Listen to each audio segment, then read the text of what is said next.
What is up, everybody? Welcome to another episode of Limited Resources. This episode number 787.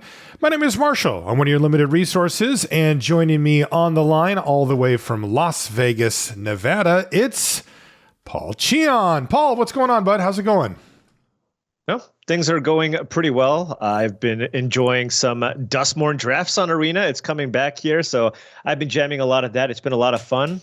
I dislike that they remove foundations, but you know, if you're going to replace foundations with something, Dustmorn is certainly nice to have as an option. Also been enjoying a lot of the football that's been happening over the past couple of weeks, and then we have even more coming up. So it's nice for me to just go over to the local casino. Those sports books just have the most gigantic TVs. So if I just want to go watch football and just relax, it's been nice to just have something like 5 minutes away. Yeah, that's sweet.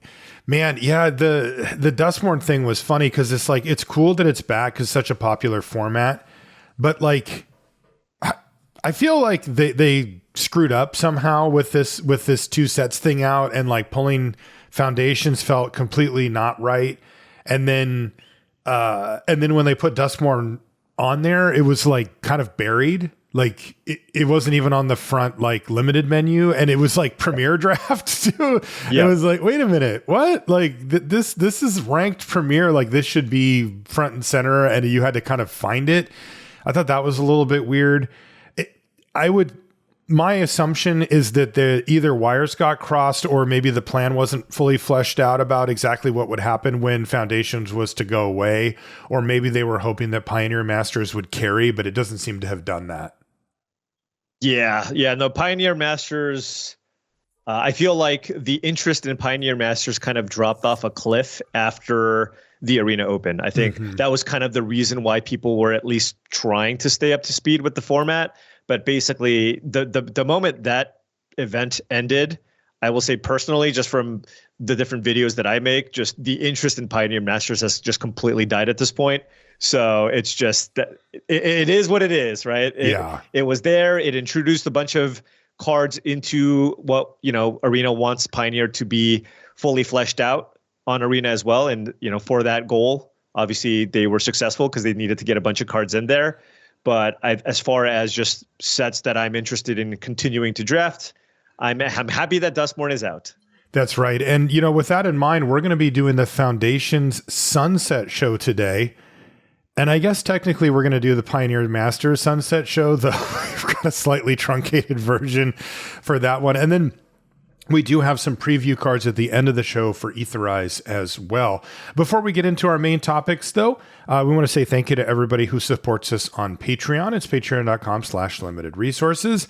And we also want to say thank you to Ultimate Guard for supporting us. They make the best stuff in the business, full stop. If you're interested in picking up deck boxes, sleeves, binders, backpacks, long boxes, whatever it is that you need to protect your cards, your decks, and your collection, you're going to find it at Ultimate Guard. You can go to ultimateguard.com to check out their full lineup, and you can pick up the products you want from your favorite online retailer or your local game store. And they are, once you get one of their products in your hands, you'll go, oh, okay, I get it. This is premium stuff. This is really well thought out design and materials, and it all comes together into a really nice final product. Thanks, Ultimate Guard. We do appreciate it. One of the perks you get for being a Patreon supporter of our show is you get access to the Patreon question of the week. This one actually happens to come from our Q&A episode last week. There was that one question that we couldn't quite get to because of time restrictions from Connor, and we're going to answer it now. This one says, "Hi, Marshall and Paul. I find that I have a noticeably higher win rate in Vintage Cube than normal set drafts, and I've had a hard time pinning down why. It could just be that I've been playing Vintage Cube since it was a holiday cube, but can you think of any skills I may be neglecting for set draft that I don't practice with Vintage Cube? Thanks for all the content over the years, and great job to Paul." Nice. That's interesting. I mean, the first blush, Paul, would just be that Connor's used to it, right? The skill set would be adapting to new formats or gearing down or something along those lines. Yeah, but the thing is, this is a really tough question to answer just because I don't know how Connor drafts. I don't know how he drafts the cube decks. If Connor's, for example, drafting a lot of aggressive decks in cubes, then I imagine that skill set would translate better over to normal limited Magic. But let's say if Connor is the type of player that enjoys drafting combo decks, well, you're not really going to be able to pull that off in a normal set, in which case you're looking for completely different cards, because when you're building a normal draft deck, you're looking at your mana curve, you're looking at your tricks, and you're not really looking for any really strong combinations. You just want to build a nice cohesive strategy that can curve out and keep pace with what your opponents are doing. Whereas Cube, you're almost building a constructed deck. So you're just drafting just a completely different style. So if you're drafting Cube the entire year and you're very comfortable with that, and other people are only drafting this in December and because they think, oh, it's holiday Cube time, I'm going to do it, you're obviously just going to have an edge there. Whereas when you draft a normal set, you're just drafting completely different. I love drafting both things, but you're just doing two largely different things. And a lot of the skill sets don't really mingle outside of the gameplay aspect of it, right? Where, if you play really, really well in both, obviously you can keep your win rate high, but a lot of Cube draft also comes down to how you draft your decks.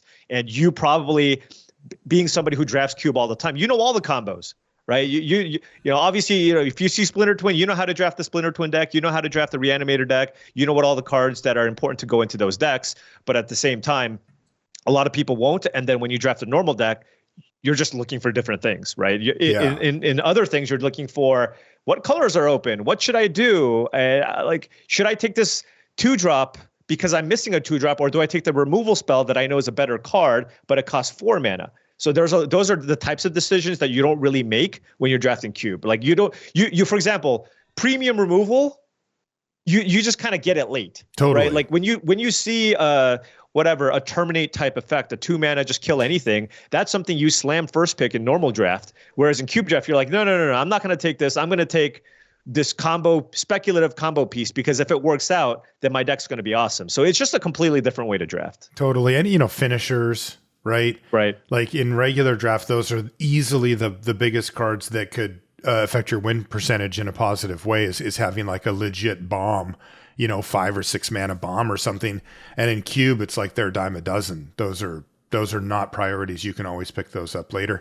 You know what I want to see, Connor, to help you suss out what might be, if there is an issue with you just either being used to vintage Cube or having a hard time gearing down, would be to do Chaos Draft. Because Chaos Draft is kind of the lowest common denominator I've found. It really rewards strict fundamentals drafting, like power and toughness, removal, curve, simplicity of mana.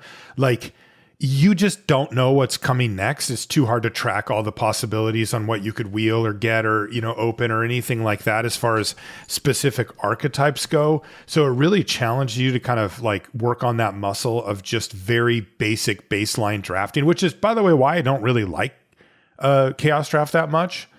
It's kind of interesting, but like the vision that I get in my head when I think about Chaos Draft is that like, oh, I could like blend all these cool mechanics together to create this new thing that they never thought of. But the reality of it is I'm always like green black with some removal and some creatures or whatever, and just right. And so anyway, that would be one way though, to try to like see if you can get good at that. Because if you're good at that, then you kind of have the full range of being able to go down to drafting 4/4s for 4, but also understanding if you take Splinter Twin, like literally every card that you need for the rest of the deck. I have never heard of that though, Connor. Normally I would assume that if you either are or can get really good at Vintage Cube, that you could translate that down. That is an interesting position you find yourself in. I'm a little bit surprised about it. Okay, Paul. So technically we have 2 Sunset shows to do, though we're going to keep the Pioneer Masters Sunset show very, very short. In fact, we're only going to do the first section of the Sunset show, which is, if you could summarize the set in one sentence, what would it be? And the summary is, it was a set with cards in it. And that's obviously a little tongue in cheek, but honestly, I do feel like that's a pretty valid description of the set in some ways. because it was a pure reprint set and because its primary directive was actually just to get these cards onto Arena. And it was clear to me, at least, that the Pioneer Masters draft experience was very much secondary to that, and in a pretty significant way. That's a lot of restriction. If I came up to you, Paul, and I said, okay, dude, I need you to make a draft set and people are going to be playing it, you'd be like, ooh, what can I do? And I said, okay, but you can only do reprints. And you're like, okay, I can probably work with that. And I say, and they have to be legal in Pioneer. So you can't even go back that far, right? We're not letting you dip back into the old sets or anything like that. You're like, okay. And by the way, here's a list of cards that must be in the set. Right. It's like, okay, I guess I can make something around this and I'll do my best, but you don't, those options dry up fast, right? It's like, hey, we need a red 1-drop. We need a blue 3-drop or something. You start to look those up and it's like, there's not a lot of wiggle room there. And I felt like that showed in the way that the set played out. It was okay. It wasn't a disaster or anything, but at least for me, it didn't keep my attention. And it felt like too many things missed, kind of badly for me to really want to keep doing it. And I'm in that group that you described, Paul, where, my interest in it waned pretty quickly. Yeah. I mean, I think there were probably a couple of things. I don't know how many hours were put into kind of putting all of this together relative to, some of the other sets. Mm-hmm. I'm sure that there were far less resources to actually, kind of in terms of testing hours to kind of put all of this together. But there were certainly some pretty big glaring balance issues with the format, which kind of I did not like at all. For me personally, just how powerful the red cards were and how all of them were aggressive. They all cost 1 and 2 mana. So you could basically, the only way to draft red was to be a red aggressive deck. However, it was so deep that it could support like 3 drafters at a table and they would all still be able to do fine. Acheron Crusader being such a pushed card. I mean, the card itself isn't overly pushed, but because it had so much support, it became one of the best 1-mana plays in the format. I just didn't like. I mean, the best archetypes I'm looking here are Rakdos, Izzet, and Boros, which, right? And they're not control decks. They're all just aggressive red decks. Yeah. And I just didn't like that at all. Somehow they made Simic. There's the gap between the Rakdos decks and the Simic decks is 7%. That's huge, right? So Simic just was an unplayable archetype as well. I like some of the things that was going on. The Gage deck ended up being one of the more powerful things you can do in the format. And then the Grixis control decks, I think you and I like drafting those a lot as well. So those were nice, but if you ever stumbled against the red decks, you just lost. Yeah. And that just felt bad. And if you maybe spent more time playing this format, we might have had the opportunity for you to kind of go off about the speed of this format. Yeah, but I didn't even get to climb on my soapbox. Yeah, you know what? I got to do it plenty while I was recording my videos because, I mean, at some point I was just like, okay, well, I just can't beat these red decks. I'm just going to draft the red decks because it's just clearly the thing to be doing. So I feel like there was some imbalances with the set and, green being so weak, red being too strong. So if they made a few adjustments there and then maybe changed around a couple of cards as well, because we questioned a couple of the cards that were just felt like it had no purpose. I just felt like this probably just needed a little more time. Yeah. But given the product that we got, I felt like there was certainly a little room for improvement. Definitely a difficult task. I mean, and that's why, by the way, you see the rarity shifts and stuff is because of the restrictions that I gave. Like, again, if I came to you, Paul, and I laid out what I laid out to you at the beginning just a few minutes ago, you'd say, well, at least let me shift around some rarities. Like, come on. Like, right. I got to be able to do something here. Like this, this is a very big puzzle and you're giving me pieces that don't fit together necessarily. Right. So like, let me have something. And, that being said, Pioneer Masters checked the box. It was draftable. You could draft it. It wasn't like a train wreck or anything. It just lacked a lot of the nuance and depth that we've gotten used to.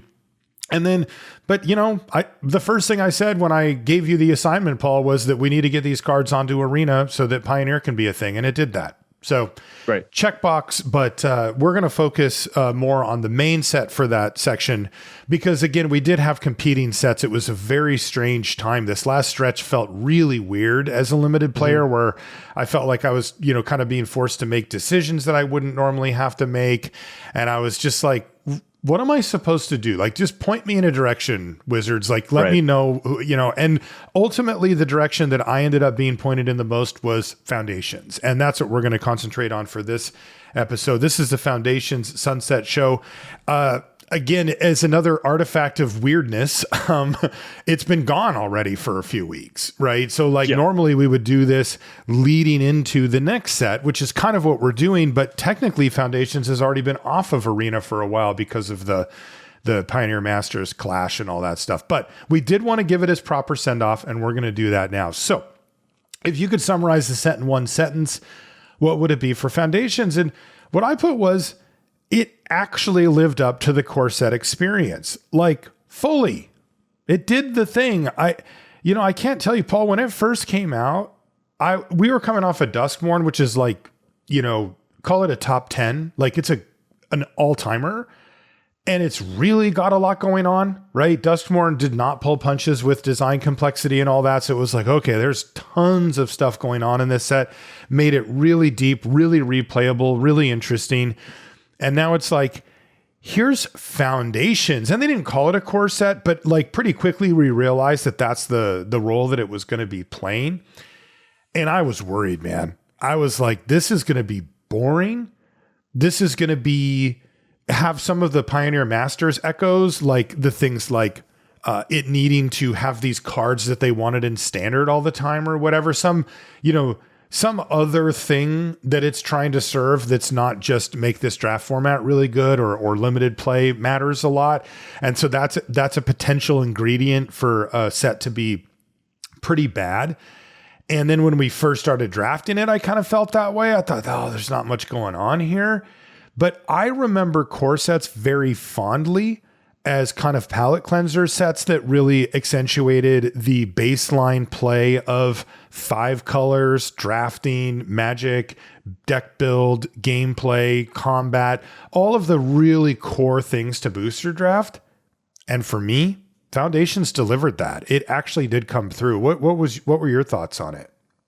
Yeah, I mean, I had the exact same concerns. I mean, Duskmourn was very, very complicated, and I absolutely loved it. But obviously, I'm somebody who's been playing the game for many years at this point, so I can kind of handle it. But I can see how that could be intimidating for others. And going into the Foundations, I didn't really know how much they would kind of water things down in terms of complexity, and they did do it pretty significantly. But at the same time, I didn't feel that it was like super simple in a sense. I think part of it was they made the removal in Foundations really, really strong.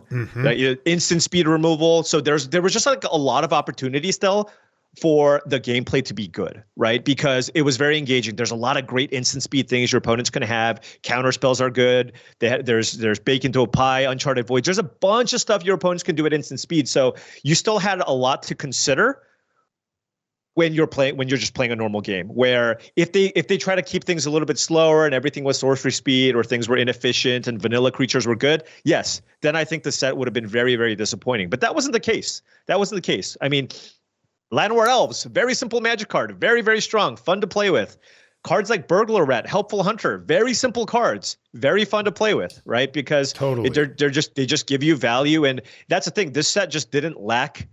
There was no lack in ways to get value in this set, and I just like that you could also just play a wide variety of strategies, and this is one of the most balanced sets actually that we've had in a very long time, and I just like that. Yeah, I can have a great Gruul aggressive deck, or I can draft a nice Dimir control deck and still feel like I have equal chances of winning with both archetypes. Yeah, I mean, to me, this was kind of a schooling of design, right? Like this is showing to me that if you nail the fundamentals, you can really come up with a very interesting, very replayable set, even using more basic design principles as far as like number of words on each card or that type of thing. The other thing that really stood out to me in the early stages, and it carried through, which you touched on, Paul, was the removal. Not just that it was quite good, but that for a while in the kind of speed era of limited that we've been in recently, it hasn't really felt optional to use your removal. It's been like, if you have mana and they have a thing, you should probably just kill it. Like it's generally not a good play to be like, well, I'm going to save my removal for something else and just not do anything with my mana this turn. Like that's a fast track to losing, because the creatures are so assertive and good and on average good now that like you kind of can't afford to do that. I don't mean that like across the board, but this set harkens back to not too far ago, right? Like I'm not talking about 20 years ago limited, but 6-7 years ago limited, where you were more encouraged to manage your removal in a way that like it was actually a decision, right? Where you're like, well, I really don't want to lose to something much bigger later. So is there a way I can manage this threat on the board without using this removal spell? And that was kind of a constant thing that loomed over every game. And I really like it. I mean, I think it makes the gameplay more interesting than just see thing, kill thing, right? Because I don't really have a choice.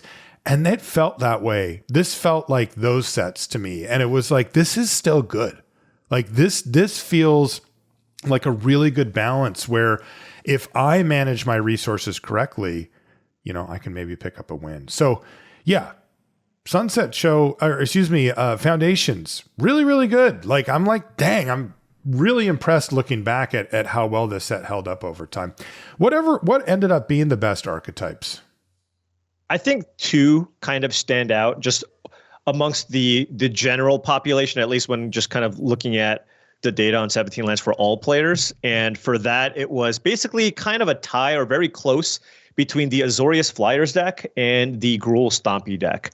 The 4 powers matter strategy. And, the Flyers deck just makes a lot of sense. It's pretty easy to draft. It's pretty simple. The Signpost Uncommon, the Empyrean Eagle, is fantastic. You just draft a bunch of Flyers, and there's just a lot of support in blue and white for you to draft a great blue-white tempo deck. You just play Flyers, Healers, Hawks, what have you, and then blue just has amazing bounce effects at 4 mana, and white also has 2 premium removal spells in the Luminous Rebuke and the Banishing Light, so that combination works really well together, and it's easy to play, which I think gave it the nod.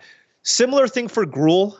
You get to play with 2 of the best commons in the set in both Llanowar Elves and Burst Lightning, and then you just have a card like Courageous Goblin, for example, is basically unplayable in most other decks. But then all of a sudden you have an extra common that you're pretty happy playing with in the Gruul deck, right? So you can just make a deck with a bunch of commons and still have a lot of success, where green individually with certain color combinations wasn't good, but specifically with Gruul, because of all the 4 power creatures that green has with Llanowar Elves, and then some of the red payoffs that also care about having 4 power cards, Gruul actually ended up being it was kind of a late bloomer too, but it kind of came out of nowhere and ended up being one of the strongest archetypes in the entire format. Now for top players, the blue decks, Dimir Control. Dimir Control basically is one of the most drafted archetypes. Unsurprisingly, better players like to be more in control. They like the card draw spells and the removal effects. So Dimir Control noticeably rose in win rate when you went from kind of just overall to top players, because the top players just know how to draft those decks a little bit better. Control decks are a little bit more difficult, trying to balance when you take the card draw spell, the removal spell, the counter spell, and then also weaving in some win conditions, because you, of course, have to have some of that in there as well. So that definitely benefited the better players, just because I think it's just a lot harder to draft a good control deck. Whereas when you're like, I'm Gruul, it's pretty straightforward what you need to do when you draft. For sure. And then, from a big picture perspective though, Paul, this is, I think, one of the maybe hidden strengths of Foundations and what we were talking about before, which is that, I think you could make the argument that this is the most balanced format we've ever had.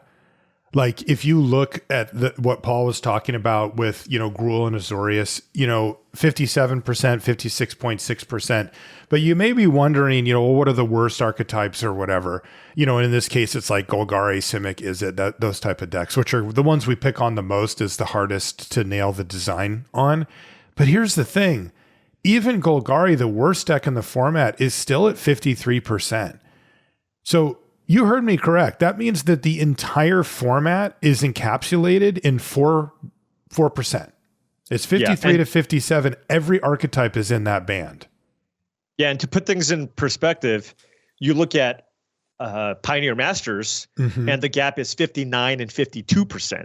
So that's a 7% gap between the best and worst archetypes, whereas here there's only a 4% difference. So that is really, really huge. This is the closest that I think I've seen, at least in the last year, since I've started making content. Yeah, and I mean, I guess I haven't like tracked it specifically, but this is incredible. Like this is as good as it gets, period. Like this is the best you could possibly hope for as far as any archetype that you draft. If you know it and draft it well, you have a chance to win. There's no color or archetype that you have to say under no circumstances, like don't touch it.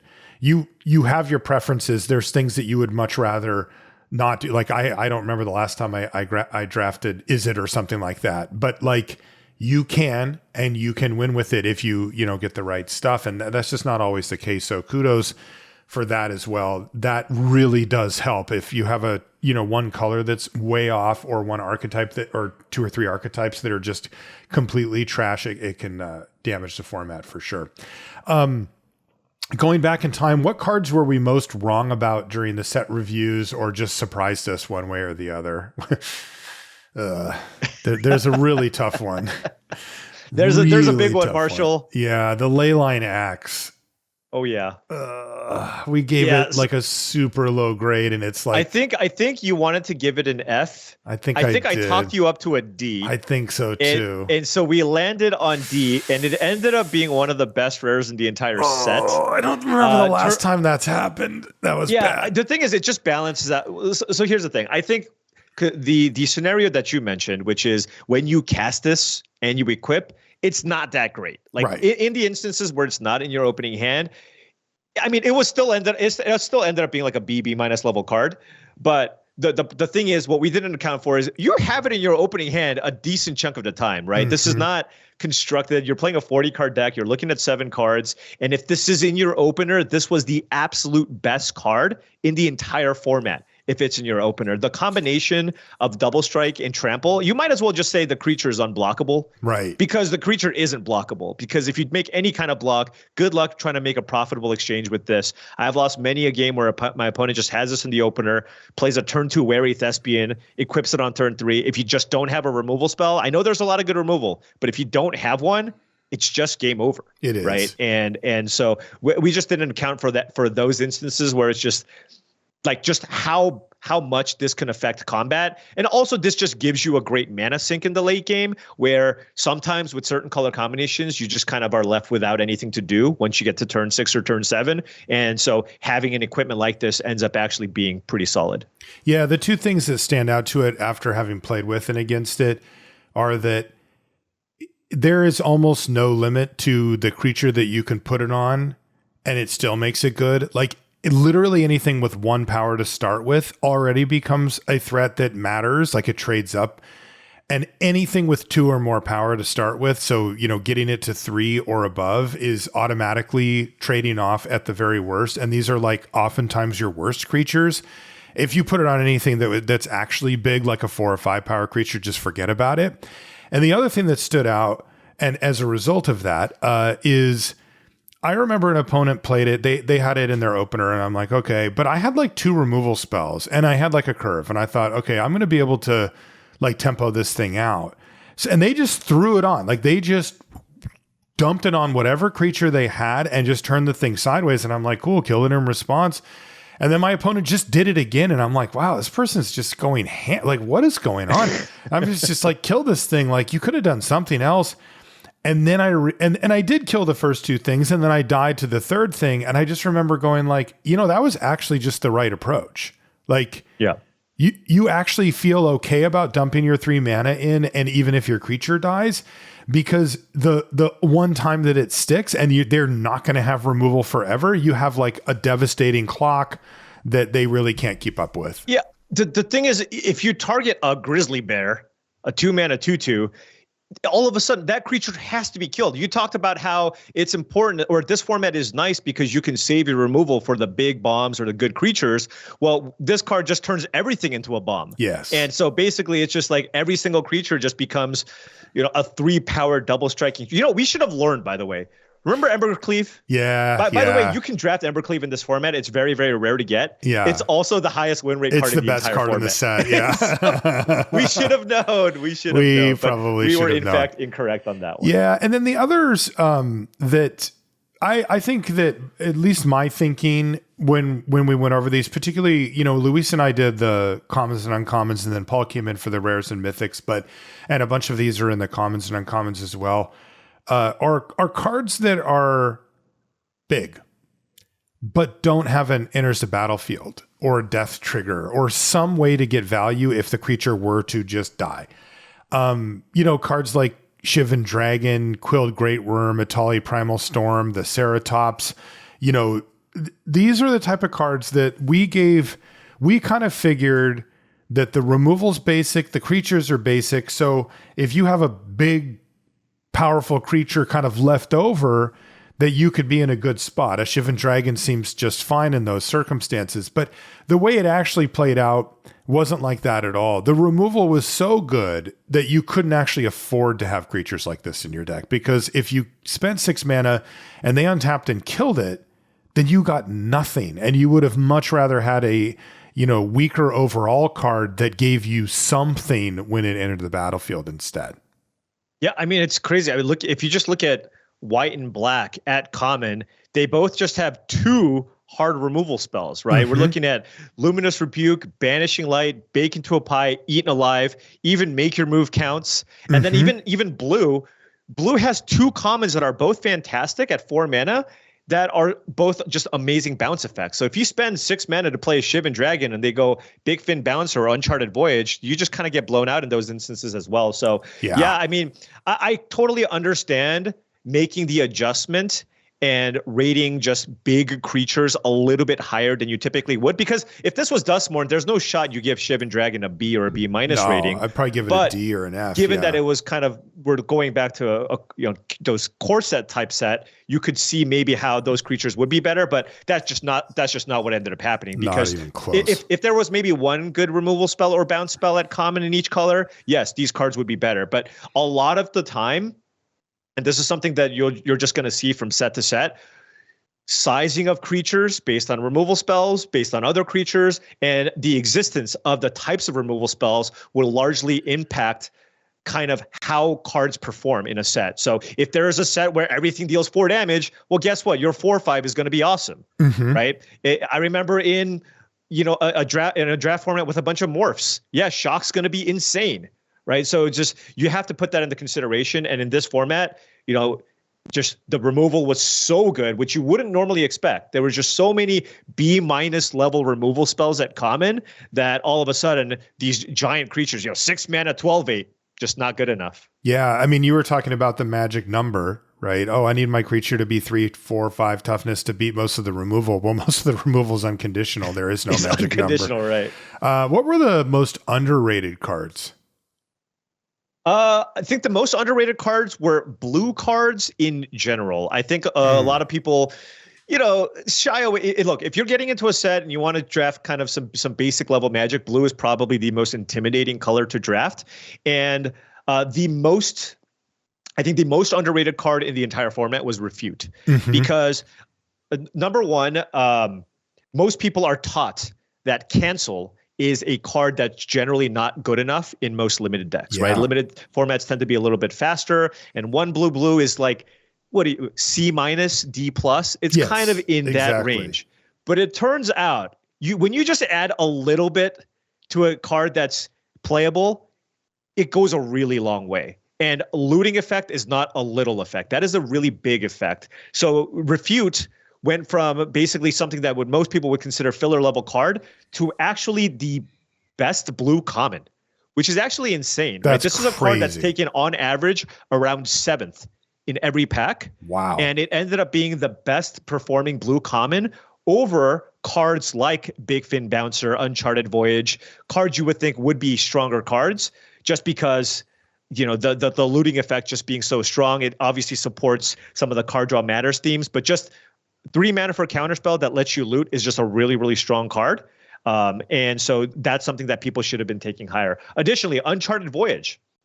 People took this around similar to Refute, 7th pick, but it's one of the best common. It was performing as like a top 10, 15 level common, and it was 8th amongst the blue commons, but it was the 4th best blue common. So in terms of win rate, it was the 4th highest performer, but people were taking cards like Icewind Elemental, Fleeting Distraction, all these other cards that ended up actually doing worse than the Uncharted Voyage. And we should know at this point, 4 mana instant speed bounce effect that puts something on top or bottom that gives you a little bit of extra value is always just going to be a good card. It's good enough. So we need to kind of change. If people just thought that was kind of a filler level card, no, these cards are actually good. They're going to be on the C to C plus range, and a card that you're going to be happy playing your deck. Banished from Sight, for example, in Duskmourn as well was just a really, really good common. So just remember, 4 mana for an instant speed bounce spell that puts something on top and lets you surveil or do some little extra bit of value. That's always going to be a good card. So people just weren't taking this card highly enough. Yeah, underrated blue cards. Who would have thought? What were the most controversial cards? I remember. Luis was kind of, I felt too high on Hidetsugu's second right.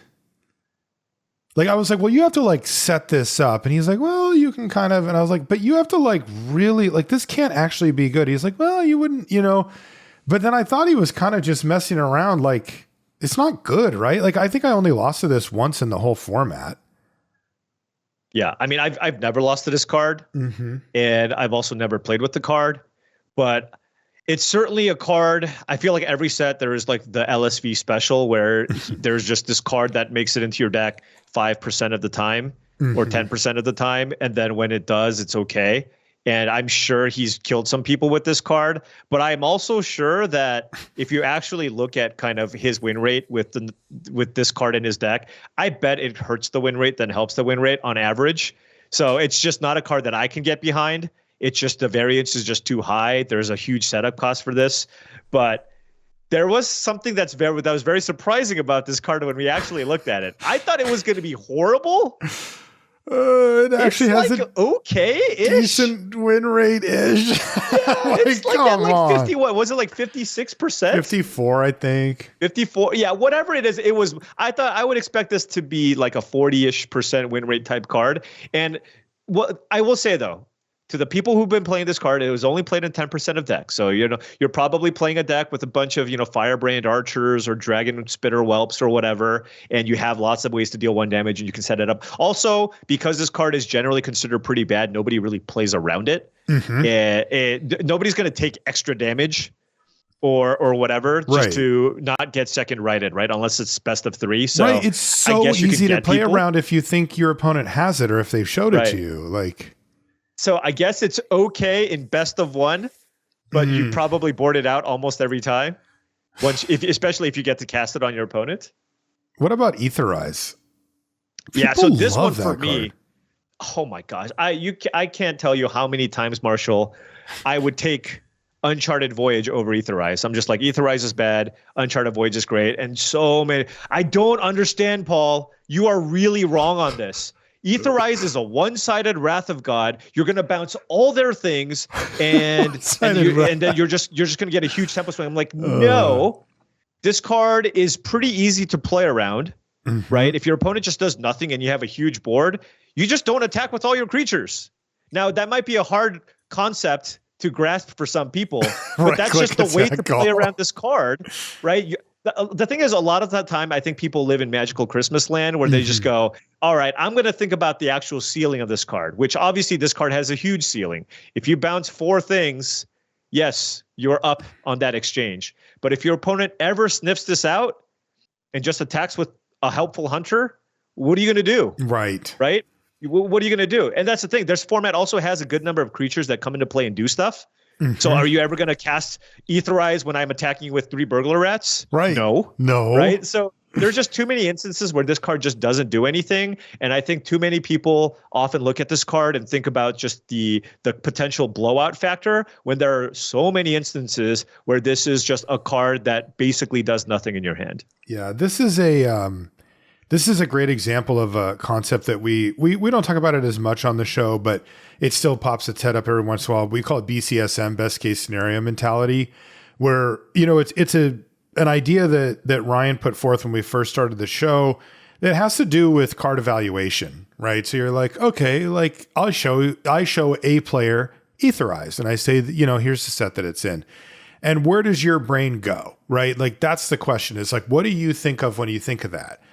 And, a really experienced player will recognize that these scenarios where people are just attack all with everything, with reckless abandon are rare. Magic is actually not set up to have that happen, right? Defensive players have a huge advantage over offensive players in terms of combat because of double blocking and all that. So that actually doesn't happen very much.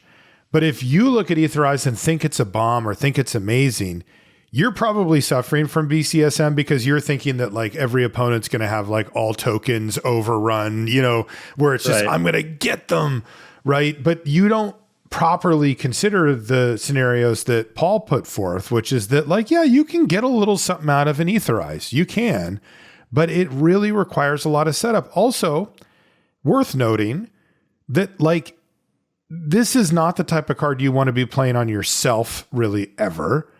Right. And therefore, any game that you are actively winning, it's not really doing anything. Like you kind of have to be behind enough for your opponent to feel good attacking you with enough stuff that you're going to fire off and Aetherize. That means you're behind. Like you're not doing well that game.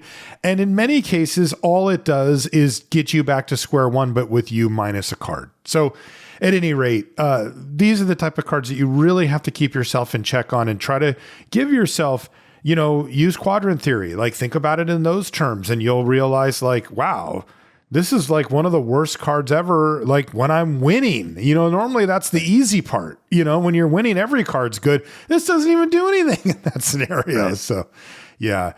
What card had your favorite artwork, Paul? I think just Homunculus Horde. That card's a really, really fun one. You see that little, the homunculus kind of all the way up at the front. I don't know if it's Fibblethip or not. It might just be a normal homunculus. But anyways, then you see just the army of just glowing eyes in the backdrop, which is kind of terrifying. Yes. And each one of those things are tutus. I mean, and it can get out of hand. So quickly, I thought I really enjoyed that one. Yeah. Who was the artist for that one? That was Adrian Rodriguez Perez. Nice. My favorite. Shout out to you. Yeah, my favorite artwork was Blasphemous Edict, which it had a very punchy art, like it jumped off the page, but it also lined up with a card that was quite good and one that you wanted to pick. And, right. I always feel somewhat tricked when a bad card has really great art because I'm like, ooh, and then I'm like, oh man, It's Omniscience, It's a waste. Right. Yeah. Like Omniscience has really cool standout artwork. And then it's just like, a complete brick. So that one's by Andrew Marr. So nice work on that one, Andrew. Next, so this is, we've got a bit of a list here, Paul, but what were the best build-around cards in the set? And this actually is an interesting one because this to me is one of the places that I end up looking like after we've played with the set to really know like how long I'm going to enjoy the set for, because anytime that they put more effort into build-arounds, I think the set just gets better.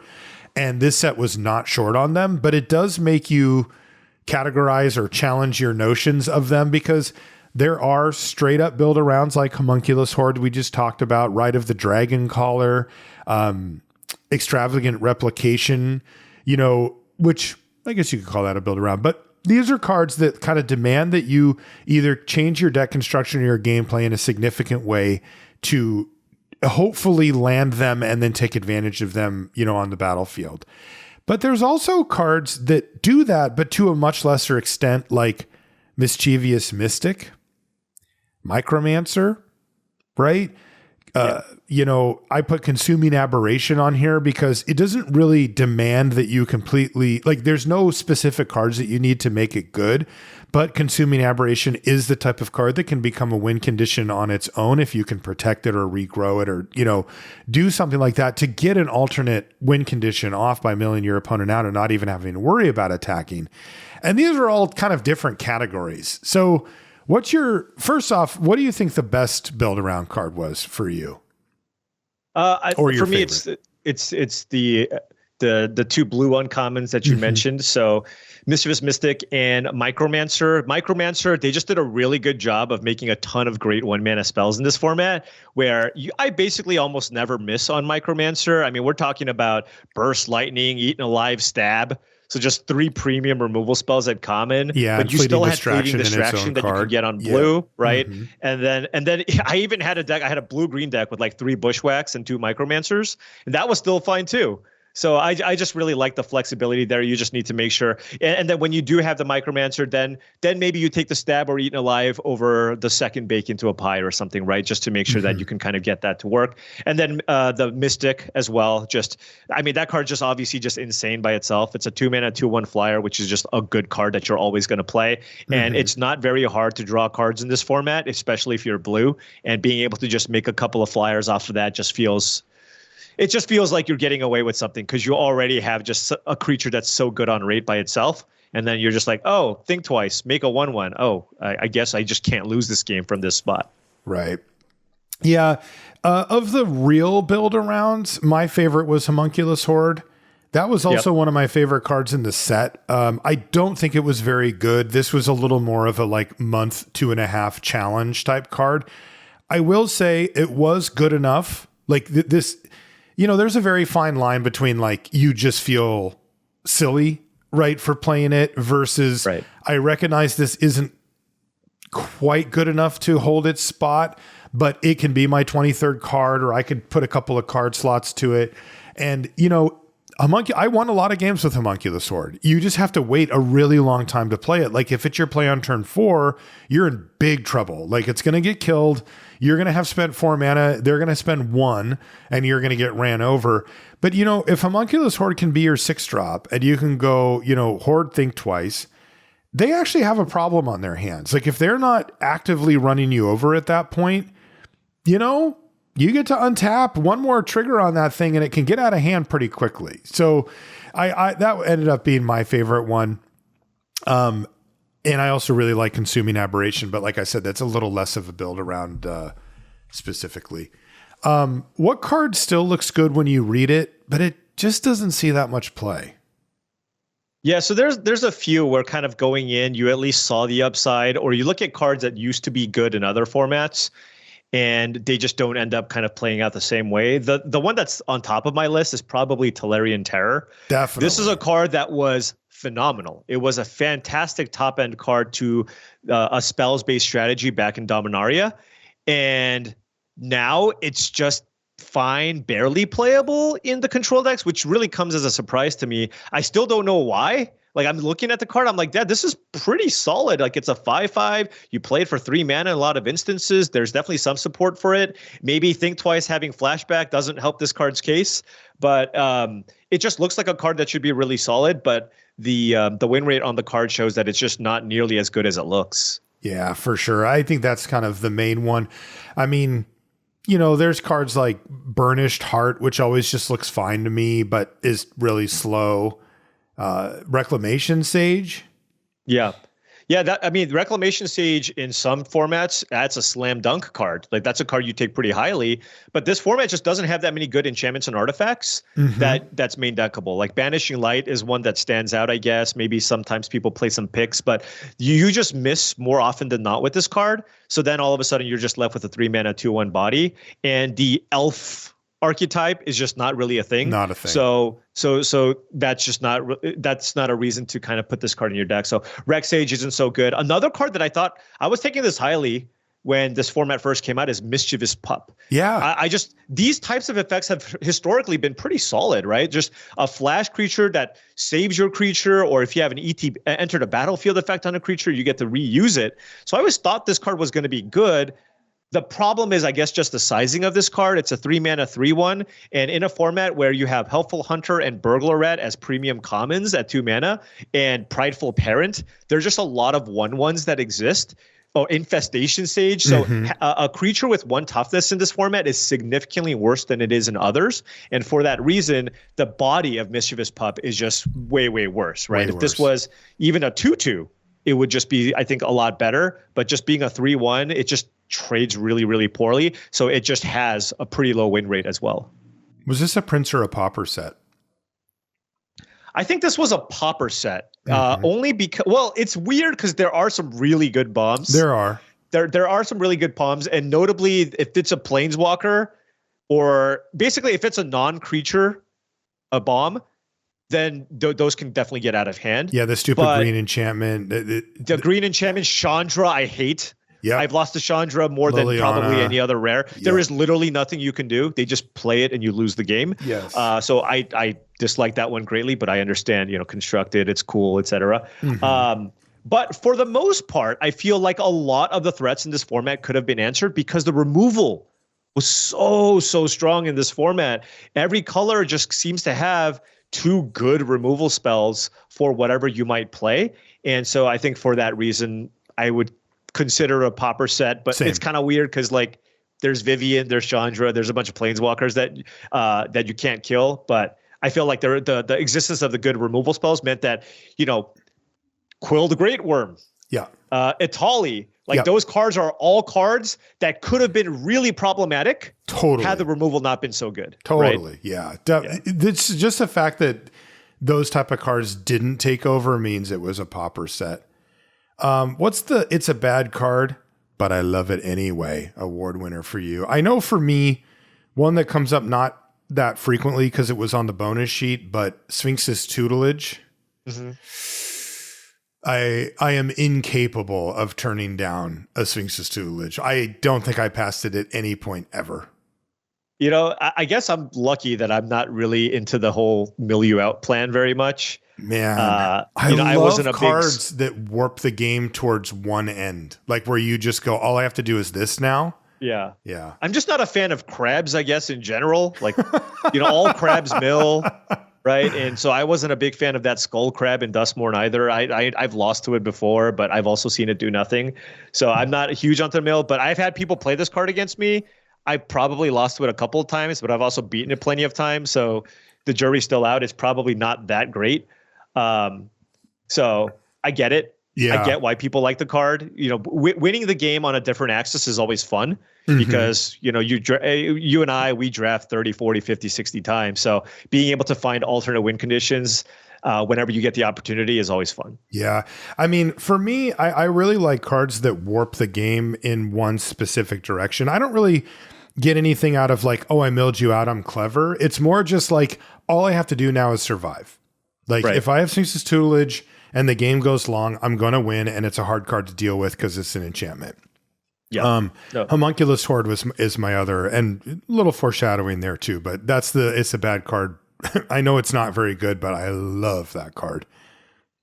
For me, it's a card that I thought, it's kind of like Tolarian Terror. I thought it was going to be really good.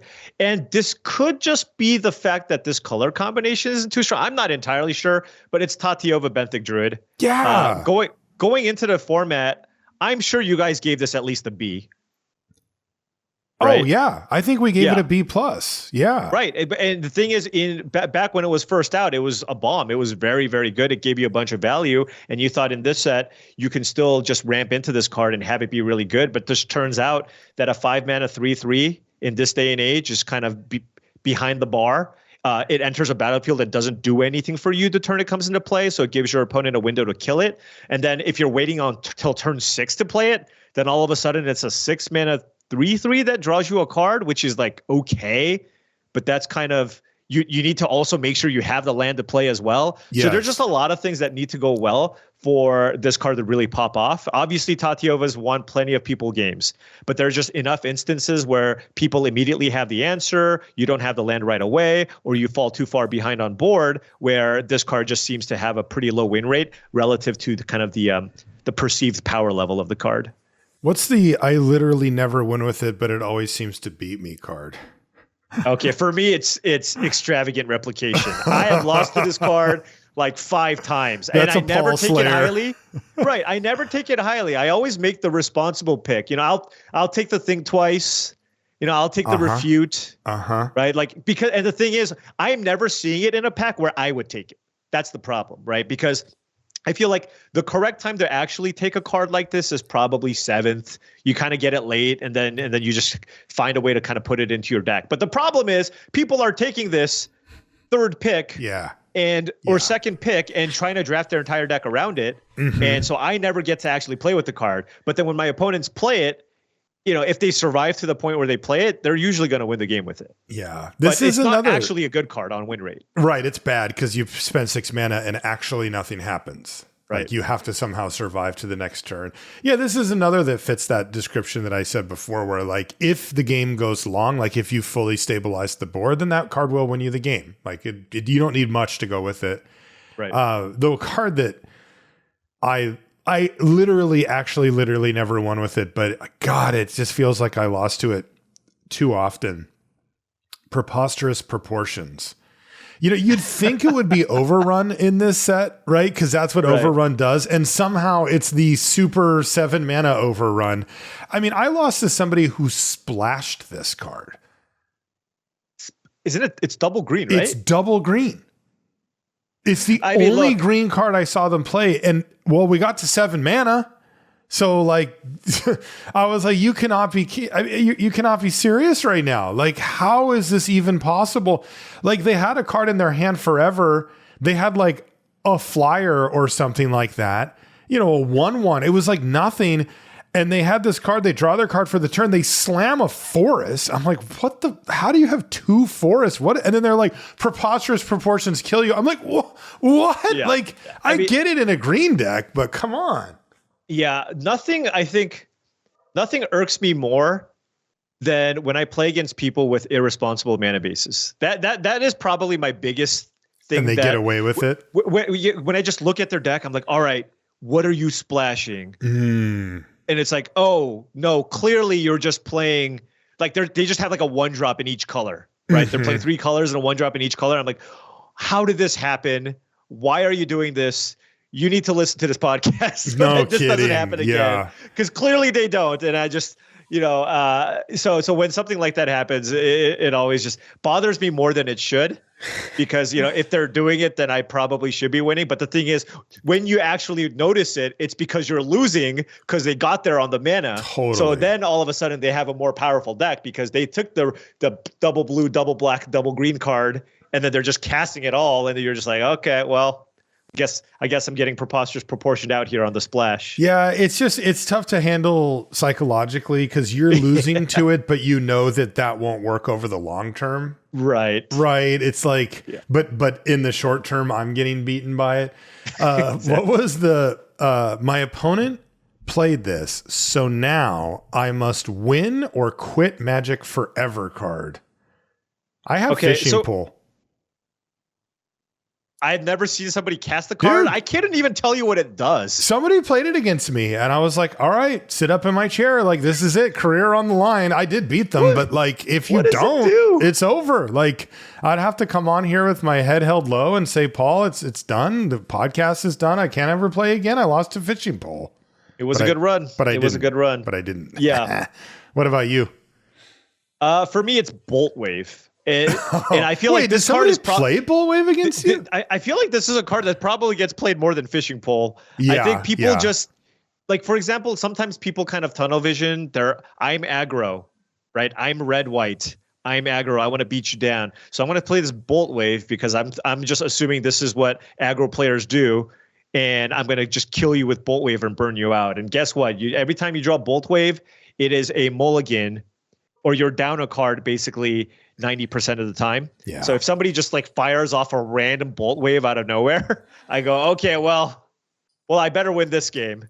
I better win this match because I'm definitely not going to get Bolt Waved out here because they consciously made the decision to play this card, and it's one of the worst cards in the entire format. Totally. By the way, 2 things. One, Bolt Wave definitely has that artwork I talked about where like you're like, oh, and then it you're looks like a removal spell, right? You're like, oh, Is this dealing uncommon. 4 damage to something? Yeah. Is it better to deal 4 damage to something? Is this better than lightning bolt? And it's like, oh, it's bolt. Right. Wave, never mind. Nope. And 2, I mean, dude, you nailed it. Like if your opponent goes turn 1 mountain bolt wave you, like sit up because like your career is on the line, my friend. Right. All right, this is an easy one. What was the biggest groan test? What was the overrun of this set? It was freaking overrun. It was okay though. Green was probably the worst color, and overrun didn't feel like it was dominating or doing anything crazy. You would lose occasionally to a stupid overrun, but for the most part, I don't know. It didn't feel too bad, but it has to win this category though, right? I mean, we did draft that double overrun deck, and you did say that we did pretty well with it, right? That one I got to 7 wins with. Did you overrun a lot of people? No, not that many. I think only 2 wins was off of actual overrun, and the rest was just that we had like really good mana and just a really good deck. Yeah, I got to 7 with that, but I only got to... They were both Premier, right? So I got to either 3 or 4 with that. What was it, Red Black or whatever? Yeah. Okay. But I don't know, man. I think I think you would have got to 7 with it. Like, I don't know. The deck looked pretty solid. It was really good. It felt really good. What was the most frustrating, quote, bad card to lose to, or maybe a card that just annoyed you or that you won't miss playing against? Yeah, for me, it's a card that I never play and the card that I see people play a lot. And then it's a card that people will always tell me, why am I not playing or drafting highly? And it's a really annoying card on top of that. And that's Authority of the Consuls. Totally. Where I look at this card and I go, yes, I guess if I play it on turn 1 in my dedicated life gain deck, that's fine. But if you ever draw it kind of late, it's not very good. And I mean, there's just so many instances where this card just doesn't do enough. But when my opponents play it sometimes, and I'm just playing some kind of hasty aggro deck, it does kind of get really annoying as well. So for me, it's got to be that one. Definitely. That card, that card's right on the borderline of card I never play, but it can be. It's just that it doesn't beat me that often. Yeah. So yeah, for me, it was occasionally 9 Lives Familiar can be really annoying. Like just matchup wise, you're like, I actually can't get through that thing. And then, them having a sacrifice outlet they can come back over and over if they can actually use it, can actually be good. And 9 is so many, like it's just forever. All right, here's a big one. What was the bombiest bomb, the card you hoping to open up pack 1, pick 1, or in your sealed pool? I think for me, it's like one of 2 planeswalkers. So for me, the Chandra Flamecaller was up there. I don't know how many there. It's just once you resolve that card, it's super, super hard to lose. And then the other one is Liliana. So those are the 2 that stand out to me, right? They're just big planeswalkers. You slam it, you win the game, you want to open it. It's great always, and it's really hard to lose with either. I don't actually know which one's better. Probably Liliana because it costs 6 mana. Yeah, but Liliana's the best card in the set. I mean, I don't know if I've beaten either card, but Chandra seems harder to beat if you can just resolve it the turn you play it, right? Yeah, I mean, these things really depend on what deck you put it in. So looking at the general stats may be a little bit misleading, but if we take out the bonus cards, like Embercleave's technically number 1, but they're actually tied anyway. But Liliana is the best card in the set by the numbers as well. And Chandra Flameshaper's like top 12, it looks like cards like Sylvan Scavenging, Vivian Reed Scavenging Ooze, Alesha Who Laughs at Fate are all above it. Spinner of Souls, that type of stuff. But it is because of what you said. I mean, it's 7 mana versus 6. That's like 2.5 turns or something. Right. Best commons for each color. So I'm just going to say that for 3 of the colors, it's quite clear. Green was Llanowar Elves. Red was Burst Lightning. And oh my God, Burst Lightning, so good. And black was Bake Into a Pie. So those ones were pretty clear. Blue was interesting because technically by the numbers it was Refute, but for me it was Big Fin Bouncer. Like not just because I like cards like that, but it was really good in this set. Like that Big Fin Bouncer is a card that like when you play it on turn 4, you actually you actually feel like you're doing something, even if you're a bit behind. Would you have Refute or Big Fin Bouncer as your best blue common?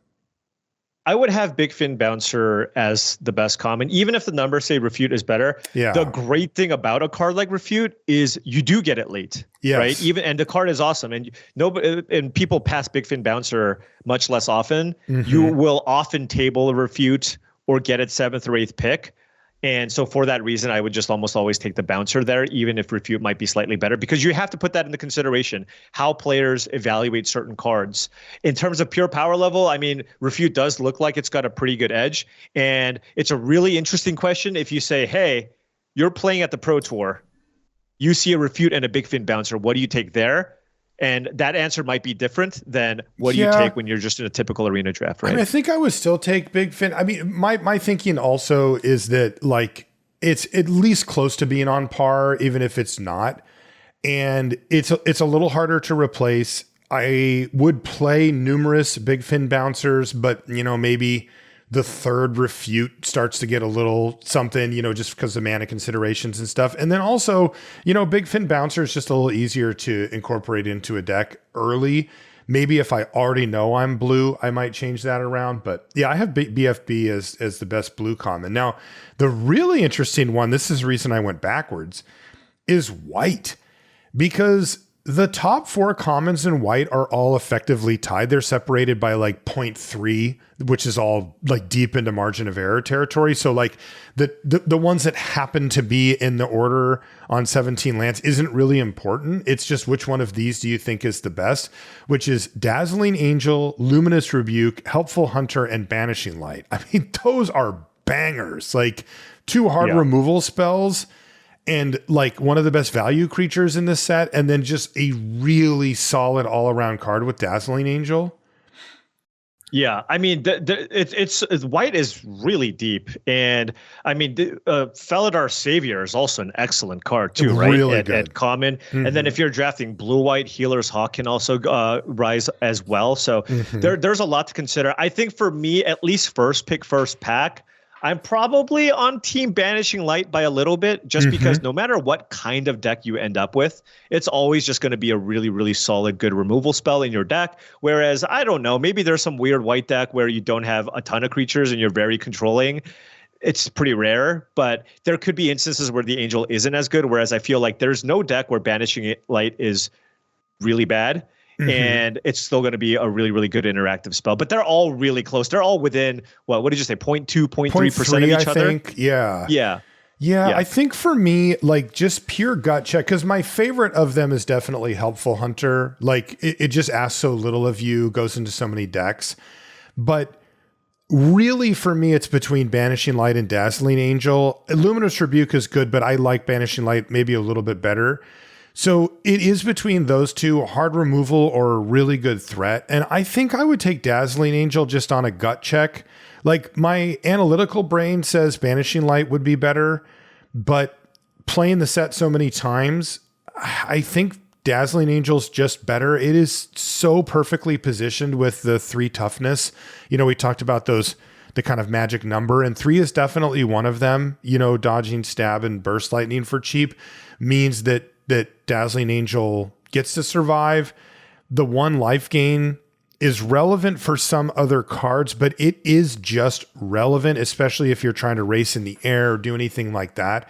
So I think just gut check, I would say Dazzling Angel is my I mean, also flying is just really good in this set. Yeah, there's not a ton of great reach creatures that exist. There's no secret reach. There's like the snare spinner, which is quite good at stopping the angel, but there's not a ton. So and Azorius Flyers is one of the best archetypes. I imagine the Angel's quite good there as well, because you're racing your opponents and you have a flyer, so it kind of does it all. So yeah, I mean, I agree with you. I think it's between those two, and then I can see maybe if you're specifically a white-black sacrifice deck where maybe the Helpful Hunter gets a little bit better there, right? Just because you have a bunch of Eaten Alives and Vampire Gourmands, and you just need some fodder. And yeah, I think it's close between all those. But white is very deep. It's also overdrafted, right? Just because there's so many premium commons. Yes. Where if everybody drafted every color like evenly, white would just be the best color, I think. But because that's not the case, I think a lot of people see a lot of these good white cards and then think white is open and then end and to kind of fall into the trap of ending up with a white deck and fighting 3 other people for it and end up with worse decks as a result. Yeah. White was very good. This is really annoying. What was the mythic uncommon for this set? This was going to be my favorite card, but I just couldn't live with myself picking the mythic uncommon as my favorite card in this case. Sure. But yeah, it's I mean, dope. It was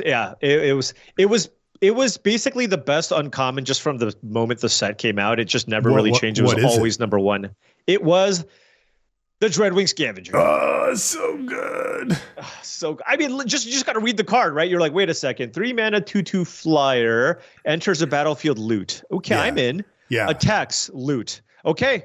I mean, that's all it needs. Yes. But somehow it's got more. When you have Threshold, it gets +1/+1 and Death Touch on top of that. This is just exactly what you want in basically any deck that can actually cast this card. I've splashed for this card too before. Totally. It's just a really, really solid card. And I believe it has like a 1% edge over the second best uncommon, which is the Mischievous Mystic, which is also obviously a fantastic card. But a lot of the, actually among the top uncommons, I think the top 4 or 5 are all blue. Mm-hmm. So yeah, I like drafting Micromancer's blue. up there. Yeah. Feybloom Trick, just Spectral Sailor. Like there's just so many good blue uncommons. I'm really impressed with Dreadwing Scavenger being number 1 though, as a gold card over straight up blue cards that are, I mean, geez, the Mystic is only 2 mana and 1 color and is awesome. And somehow the Scavenger is still better, even though it's more expensive and way harder to cast as well. Right. What was the worst card in this set? The biggest blank, the most last picked?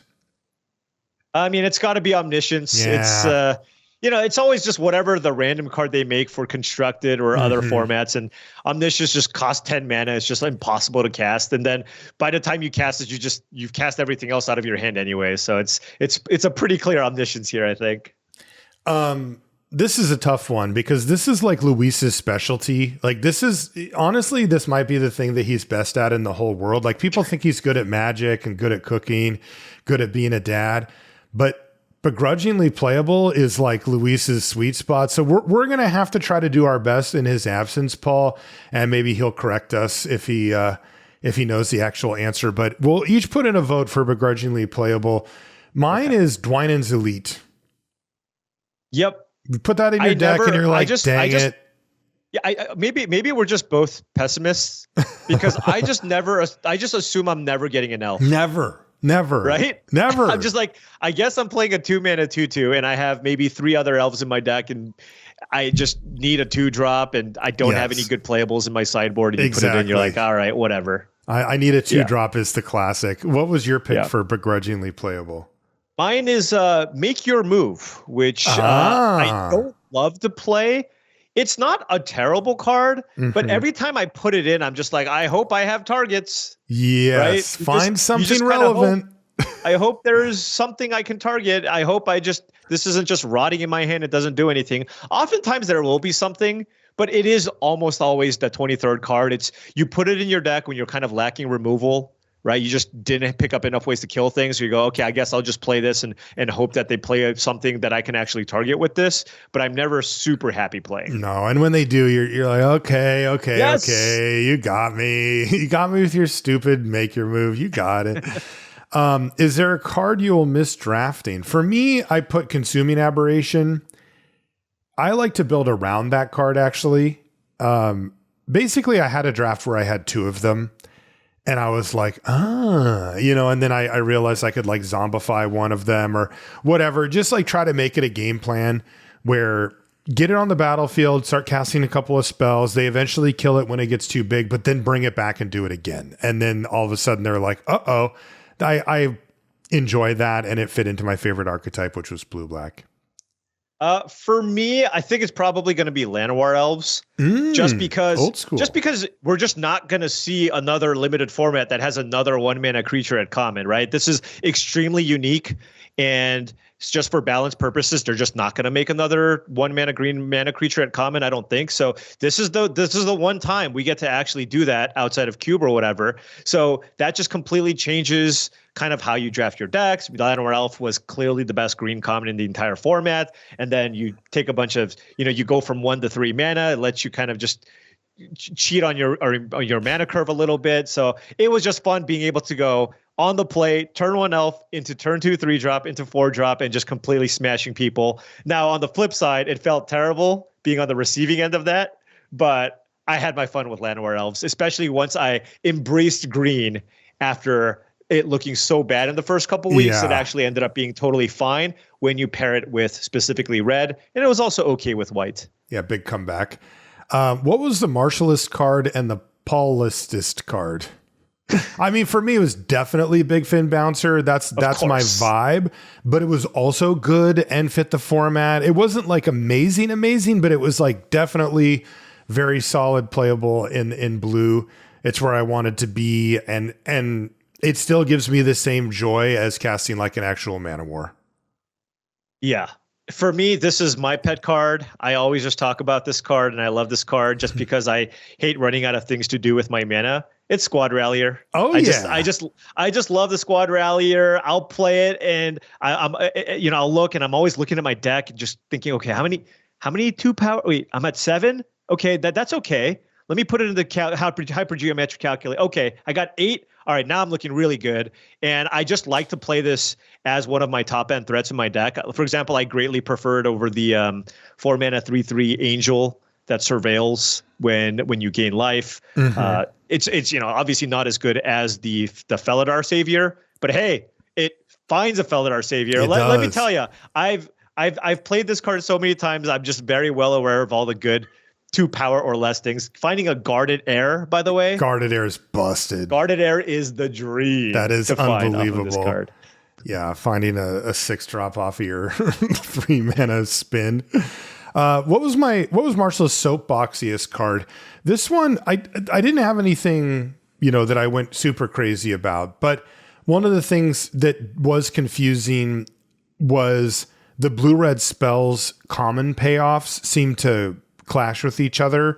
And I felt like especially given that the deck ended up being one of the worst decks and something that even if you drafted blue-red, it was rarely just like, I'm blue-red spells, here's my deck. It was kind of like, well, I'm this weird blue-red deck that does this thing, but it wasn't what they wanted me to do, like the designers.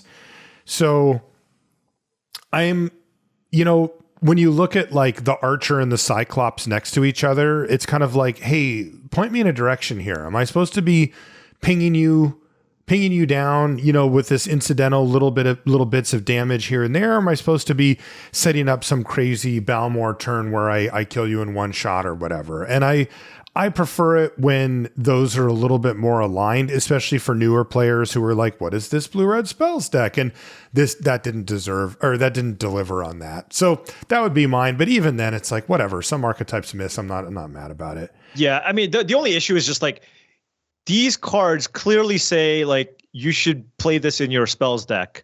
And they were both just bad. Right. Mm-hmm. So it's just like the nice thing about, for example, involuntary employment. We look at that card and we're like, okay, well, that card's not very good. But in Rakdos, it was very good, right? Mm-hmm. It's like the card you actively wanted in your Rakdos decks when you had some sacrifice fodder. You need cards like that in your spells deck as well, and they just kind of whiffed on all of them. Yeah, and they're also bad at those cards that you talked about are bad everywhere else. Like they're like, hey, play me in this, and then have no home anywhere else. What card do you still have to read when it's cast against you? I mean, mine was actually somewhat simple. It's Lunar Insight. The card draw spell. It's like, how many? What is this? I mean, the weird part is it doesn't really matter because for the most part, like unless you could kill something out from under it, it was like it was happening anyway. But that was one that I just always just like, what is it again? Like colors or mana costs or what are we doing? And then the other, hilariously, is Time Stop, which only has 3 words of rules text on it. But the reminder text is like a paragraph because it's like, wait, what happens? I mean, realistically, it just happens so you don't really need to read it. But it is, at least on Arena, but it is the type of card that is like, what all happens? Like, you feel like you don't want to touch your cards anymore for a second, right? You're like, I just need to like step away from this for a minute. But what was yours? Mine was Quilled Great Worm, just because there's so many words on that thing, and I know they're all good for me, but when somebody casts it against me, I mean, it's one of those cards where you have to pick it up, and you're just like, wait, okay, so how do the counters work? Yes. All right, so how big do your creatures get? Okay, wait, I know you can bring this back too, but like, what do you need to do? So there's just always something about that card where I know it's just good in terms of the rate that you get on the card, but there's always just something. I just need to double check it because there's just a lot of text on that one. Next is a new category that Paul came up with, and this is the most confusing card or design from the set. You know, the kind of card that you're just like, why? Like most cards, you know, for example, sometimes you'll have like a basic 2-color set like this one, and then you'll have some like 4-color, 5-color thing. You know, why is Progenitus in here? Why is Omniscience? But there's answers, right? It's like, oh, there's some constructed reason for that. It's like, okay, I get it, right?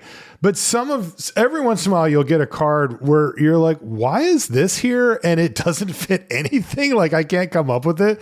And that's what this is. What was your card for I mean, that? this is my vote for just worst designed or worded card in the entire format, and that's Elenda, Saint of Dusk, which we all love. It's a total bomb, one of the best cards in the entire set. But the moment I said it, I'm sure all the viewers understand why. It is one of the most confusing cards. If you're just an intermediate Magic player, sometimes even if you're a good Magic player, you don't understand how this interaction works, and it's really frustrating to have this happen to you and learn the hard way because it's not intuitive at all. And basically the way that this card works, it's a 4-mana 4/4 lifelinker. And if your life total is above 20, or I think it's just 1 above your starting life total, I guess for Commander, it begets +1/+1.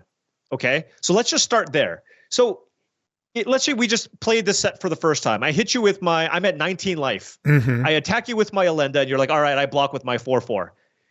Most people at that point, you're like, well, they're at 19. I'm just going to assume that the Elenda dies. Mm-hmm. We trade and you go up to 23. But that's just not how Magic works, apparently.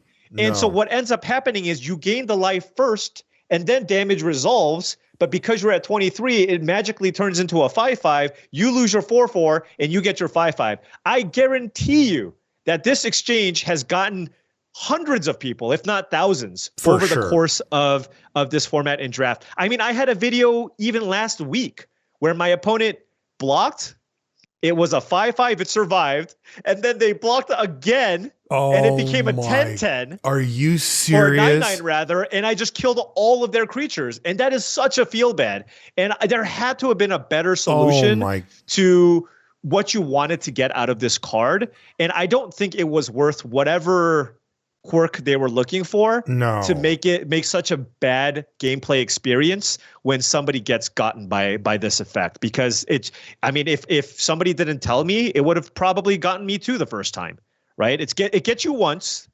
It probably shouldn't get you the second time. Hey, how does this work? And you go, well, I think I should do this. And it's like, what's your confidence level? And it's like, pretty high, you know, and then you kind of, but you know, nobody's out here just being like, no, that will 100% happen on the first try, you know? Yeah. Yeah. And so that's why I really dislike how easy, I mean, this basically just effectively reads, it's a 4-mana 5/5, but it's like a secret 4-mana 5/5.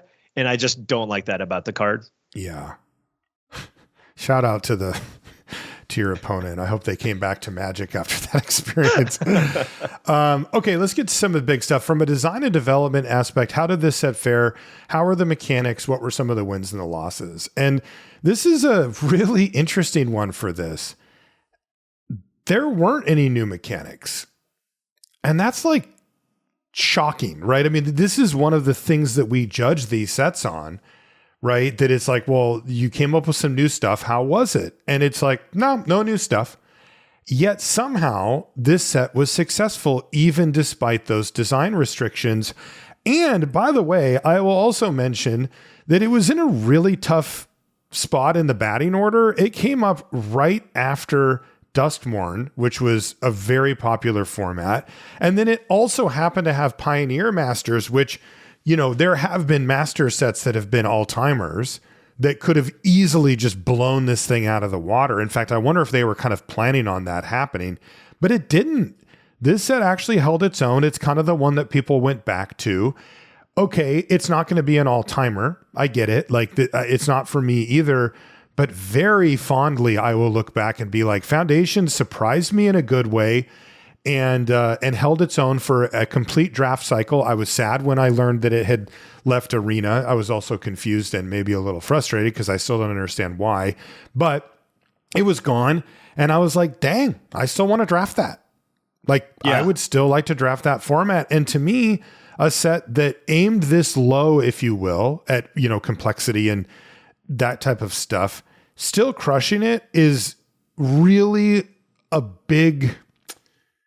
it's a huge sign towards the fundamentals of draft are still very much intact, and they are what's important, and they are what's fun.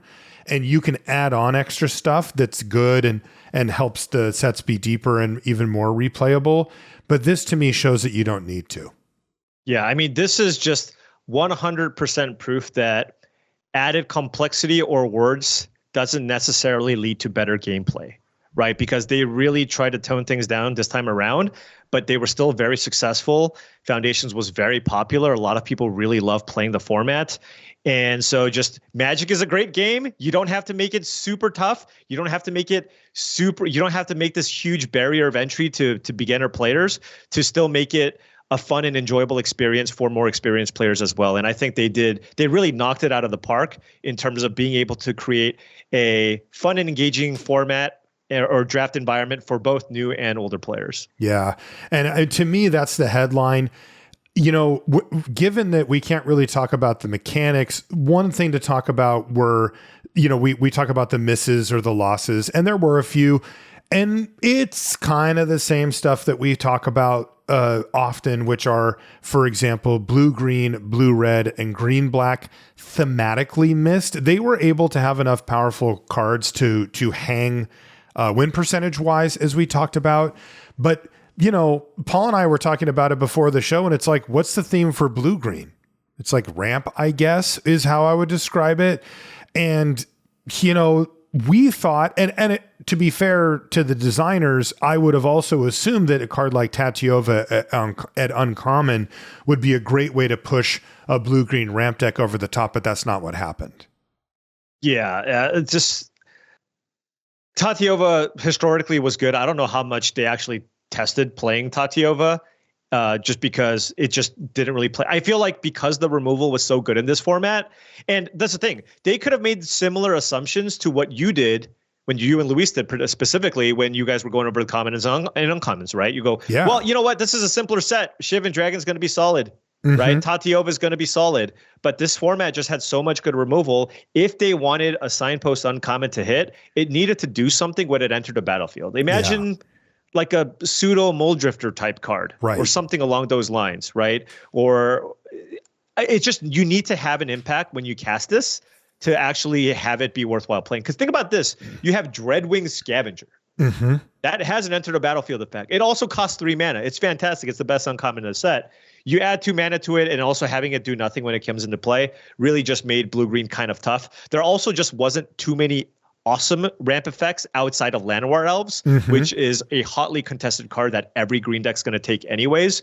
So, you know, if you're not going to have another good ramp effect, it's kind of hard to just and have good payoffs. Like, what are you ramping into, and what are the good ramp spells? Both of them were kind of not great, just given the fact that Llanowar Elves is just first picked if you're green anyways, right? Where I just think that archetype didn't work. We already talked about blue-red spells. I feel like that's a bigger conversation that they're going to need to make in terms of how they want to make that successful overall, just because I feel like it's largely been a miss for most of this year.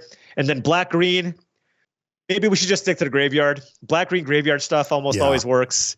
Black-green morbid, just I think maybe you needed another good way to sacrifice something or give you value to make that actually work. I think you had Eaten Alive and the zombie, and that was basically it. And I don't even know if the payoffs were good enough. Right. But it's weird. You have to balance that too, right? Because if you have Morbid deal 2 damage to something, maybe on a regular basis, that's probably too good. But Morbid gain 2 life, or Morbid put a +1/+1 counter on something is probably not good enough. So there are some knobs there that they probably needed to massage a little bit more to make the payoffs a little stronger. I think it's probably time to say goodbye to Morbid. They tried this delayed trigger thing and it still isn't good enough. And so, I would just say goodbye. And then, the other big takeaway that we talked about earlier was just how balanced the set was, like nailing the design on this more simplistic set. That really goes a long way too. And, with regards to what did the format teach us, how did it make us better at limited, or what are the takeaways? It just proves that, like, as a concept, draft is great. Right? It's just awesome. Even though we've gone towards these more complicated sets recently, and in some ways we feel that, how complicated the set it is tied to how fun and interesting it is. This shows that that's not necessarily the case. This is an elegant, balanced design, and that can be good enough for a good set. Yeah, absolutely. What grade would you give Foundations? This is I think a particularly difficult set to grade. So I'm curious how you approached it. Yeah, so there's a couple of different approaches, like you said, that you could take with this. I think if you want to rate this in the context of what its goals were, right, which was to kind of make a set that's a little more inviting to newer players while still keeping players like us engaged, I would give it an A+. Mm-hmm. But if I want to compare this to some of the other sets that we recently had, right? If you compare it to just Duskmorn or Outlaws of Thunder Junction and just other major sets that get released, I think it was good, but not perfect. I personally, and this is a personal preference thing, because I've been playing this game for so long, I do enjoy added levels of complexity, just because for me, I feel like the gameplay is just a lot more engaging for me because there's just much more to consider. I just love playing those hard-fought games where I had to consider everything that my opponent can have with all the different things happening on the battlefield, looking at my graveyard. I just like processing all that information and making the best decision and having that pay off for me. And I don't think Foundations had all of that, but that was because that was their goal, right? So for me, if I'm comparing it to the other major set releases, I still think it was good. I would give it a B+. B+, yeah. Yeah, I think that is how I would put it into one of those two categories. Either you kind of grade it on a curve where you understand that this really couldn't have been on the level of those other sets because of the design restrictions, or you just say, hey, I'm a customer. You put a set in front of me. I'm going to say, is this as good as the other sets? Your design restrictions are not my problem, right? I chose to grade it in the first method because we knew quite a bit ahead of time that this was going to be a more simple set and all that. And with that context, with the design restrictions in place, I gave it an A. I think that they absolutely crushed this set for this. This could have been so much more boring, so much more flat, so much more forgettable that, I actually ended up being my second favorite set of the year. And that did not need to happen. This could have easily been more along the lines of Pioneer Masters, where it was more forgettable. So I'm going to give it an A. I agree with your grade. If we grade it against the other sets of the year, I think it's a B+, which is still incredible, given the restrictions. I remember going into this. I remember even just messaging you and Luis and going, "Oh no!" Yes, right. I was thinking, are we going to just have 3 months of mediocre basic Magic? Totally. That was a real concern of mine. And then after playing with the set for a few weeks, I was like, oh no, this far exceeded my expectations going in. And so, I mean, I thought they really did a great job with the set. What was your favorite card? My favorite card in the format was Micromancer. Nice. This is a card that's still undervalued. People still don't seem to put this on the same level as the other premium uncommons in the set. It's one of the best uncommons in the set. Full stop. I think it's number 3 or number 4. It's amazing because of how well supported it is. But I kept getting this criminally late. I kept getting this 4th, 5th, 6th pick when you're never going to see a Mischievous Mystic 6th pick. But you see Micromancers all the time. And, playing a Micromancer, getting a removal spell, and then having the Micromancer trade with something, and then getting it back with a Vampire Soul Caller to go find something else. I mean, You can bury your opponents in card advantage with this card. So it's just value written all over it. I love me a Micromancer. Yeah, great card. My favorite card. It actually reflects my late game, my late stage experience with the format rather than early, which is it's Homunculus Horde. I loved trying to build around that stupid card. It was a legitimate threat. You had to play it very carefully, but if you did, it actually paid you off, and it fit into the type of decks that I liked anyway, which were mostly the Dimir decks, the decks that paid you off for drawing cards. I'm like, I already wanted to do that anyway. You're going to give me a benefit? Your record? Yeah. So what's that? What's your record? Like, what's the most homunculi you've created? Well, I popped off like all the way and just had people quit. So 32 probably or whatever. So yeah, I went effectively infinite, with it for sure. But I mean, that's you really need like the scavenger and stuff to do that. Like that's where you go like play it, attack, and they're like, uh-oh.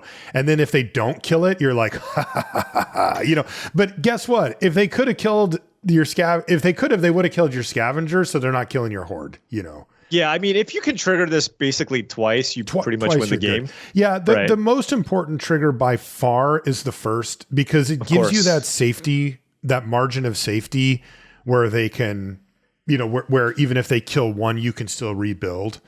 But, and that's really hard to do. I mean, you really need something on board. That's why the scavenger or waiting till 6 mana with Think Twice or something is really good. Okay, that's going to do it for the Sunset Show. Paul, we've got a couple of cards to go over, but we're going to really cruise through these. These are from Aetherdrift. These are our official preview cards. We've got 5 of them, and I just wanted to touch base on them. We can talk about them more next week if we want, but they're going up tonight anyway, so I figured we should touch on them. First one is called Beast Rider Vanguard. It's 1 and a green for a 2/2 human knight at common, and it has an activated ability. This is kind of a classic design, 2 mana, 2/2 and green with an activated ability. 4 and a green. Look at the top 3 cards of your library. You may reveal a permanent card from among them, put it in your hand, and the rest go on the bottom. I'm down on cards like this generally. I always think that they look good, but it's like it's rare to activate them for 5. Yeah, Squad Rallier, this is not. Right. 3 mana is the key on Squad Rallier.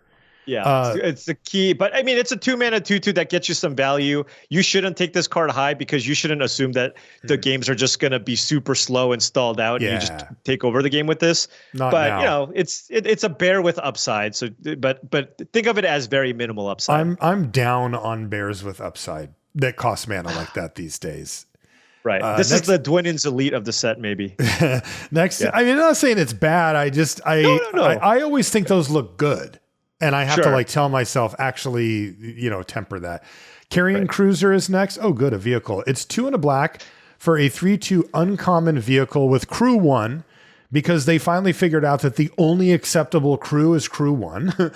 And it says, when this vehicle enters, mill 2 cards, then return a creature or vehicle card from your graveyard to your hand. Okay. So it's a pseudo Gravedigger for 3 mana. It's really good. You get a 3/2 body, and I mean the big thing is the mill 2. I don't know if there's any graveyard stuff that matters too, but that's obviously going to be a huge plus. Mm-hmm. But even if there isn't, this just makes it so that you have just a really high shot of being able to find something, and sometimes you can just fire this off. Ideally you want something in your graveyard, but if you don't, you play this and there's still a chance that you can hit something and get something back. So it's always solid. I mean, this card is pretty nice, I think. It is. I think so, too. Next is Brightfield Glider. This is white for a 1/1 possum mount at common. It's got Vigilance and Saddle 3.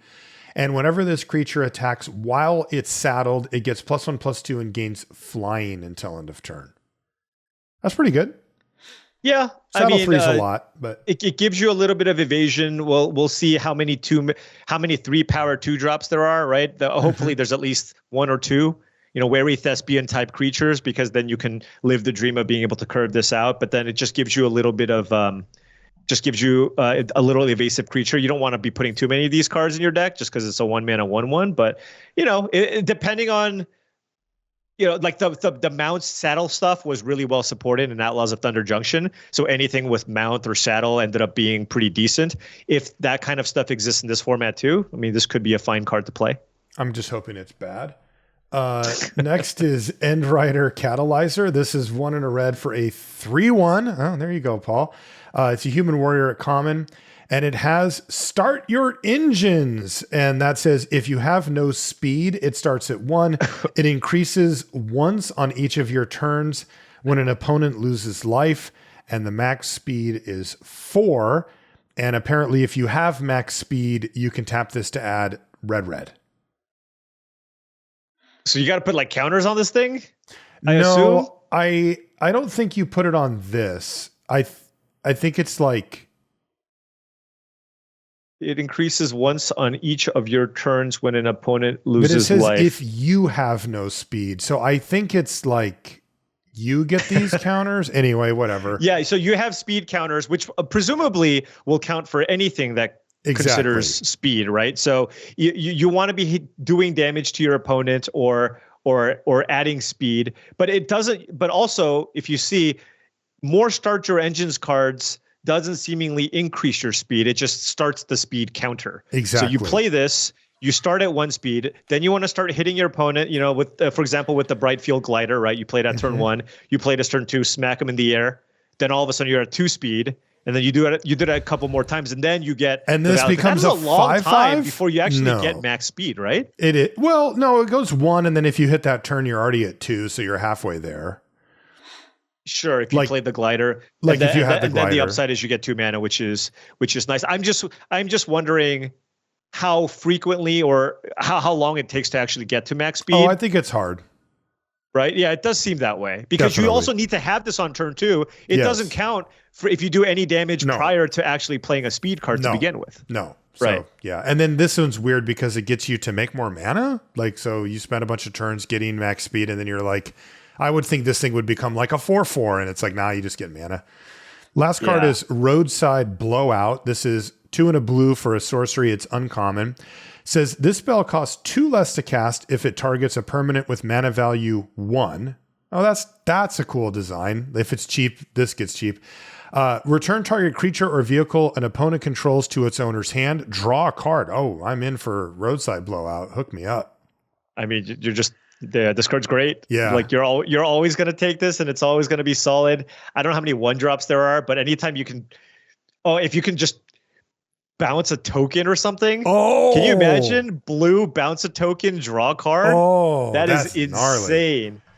Gnarly. But I mean, this card's obviously just great. It just 3 mana full stop sorcery, bounce basically a creature or vehicle, draw a card is just a good card that you're always going to play. What is it? Drag Under? Was that the card? Yep. I think it was like 2 and a blue, bounce a creature, draw a card.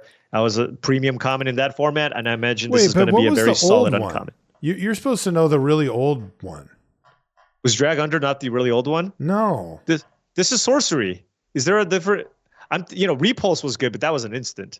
Oh, maybe I'm thinking of Repulse. Yeah, Repulse is the instant variation, but instant is way, way better. That's of course ridiculous. Yeah, and I am actually curious how many instant speed removal there's also going to be because there's a lot of crewing and vehicles. So sorcery speed removal doesn't work very well on vehicles. Mm-hmm. This is a nice solution to that because you can actually target the vehicle with this one because it's not a creature. So I do like them having effects like this. And I'm wondering if removal spells are also going to have that. Remember in the Planeswalker set, War of the Spark? Mm-hmm. Is that the one? Mm-hmm. Where basically they added or destroy target something or Planeswalker just because there's going to be a bunch of Planeswalkers, which would be normally very problematic to deal with. Yeah. I wonder if they're going to do that here as well with vehicles. Like deal 3 damage to target creature or destroy target vehicle, right? Yeah. Effects like that. Yeah. Or if it's been crewed, destroy. Yeah, we've seen little clauses like that. Or for black, target player sacrifices a creature or a vehicle or something like that. Yeah. All right. Well, there's our preview cards for Aetherdrift. We're still a little bit off from the set review from that, but we'll be gearing up for it soon. Let's call it a show there. That's going to do it for this one. Thank you so much for listening. If you want to find us on social media, Marshall_LR and Paul is Humph pretty much everywhere. You can find everything related to the show at lrcast.com. And we want to say thank you to everybody who supports us on Patreon as well as Ultimate Guard for sponsoring the show. That's going to do it for this one. We'll see you next week. Paul, what should we talk about for the We really thing. we need Luis to give us like a list of sign-offs. He should at least look. The least he can do is give us some topics for we live. I will say I live a fairly standard, boring life, so there's not too many crazy things that kind of happen for me. It's just, what did you do this weekend? I got one. Okay. Which was kind of interesting, which is that our poker game got back together. I can't believe this poker game. This puts me. Okay, first tell me about the poker game, Marshall. No, I want to hear you. Tilt off, friend. Okay, so check this out. I moved to Seattle about 7 years ago, and Marshall tells me about this awesome poker game that's going on between him and a bunch of Magic players and a bunch of his friends. And I'm like, oh, that's awesome, but they've stopped.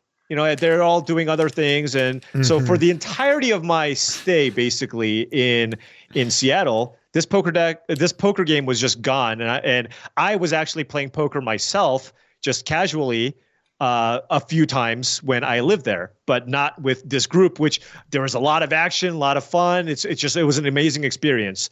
And then I moved to Vegas. Not even a year later, Marshall now tells me that this game is back on. So there was a 7-year window where I could have been invited and played in this game. Yeah. But no, they just had to wait till I leave. Yeah, it was tough. I was thinking about you, Paul. I was like, dang, Paul would be perfect in this game. He'd love this. But yeah, we did get it back together. We ran it. It ran forever, for a really long time, 10 years or something like that.